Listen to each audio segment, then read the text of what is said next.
এখন আমি চলে যাচ্ছি শপিংয়ে, আর সামনেই হচ্ছে আমাদের বাড়ির পুজো। তো মা আর আমি কিন্তু বেরিয়ে পড়েছি শপিংয়ের জন্য।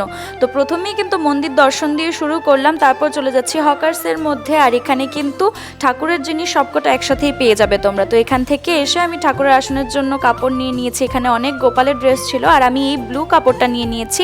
তারপর পর্দার জন্য হোয়াইট কাপড়টা, এটা আমার বিপদনাশিনী মার জন্য ওড়না। তারপরে এই বেনারসি শাড়িটা নিয়ে নিয়েছি বিপদনাশিনী মার জন্য। আর এখানে কিন্তু এই কুর্তাটা বাবার জন্য নিয়েছি। তারপর হেঁটে হেঁটে চলে যাচ্ছে আমাদের জন্য শপিং করতে। আর শপিংয়ের জন্য কানের টেক্সটাইল বেস্ট, তো সেজন্য চলে এসেছি কানের টেক্সটাইলের। এখানে এসে এতগুলো অপশন দেখে লিটারালি আমি কনফিউজড। তারপর এই শাড়িটা নিয়ে নিয়েছি, ইয়েলো কালারের শাড়িটা, আর ব্লু অন্য আরেকটা শাড়ি নিয়েছি। এই ইয়েলো শাড়িটা কিন্তু আমিই পরবো পুজোর দিনে। তো এখান থেকে আমাদের শপিং ডান। তারপর আমরা নেমে যাচ্ছি অন্য কিছু কেনার জন্য।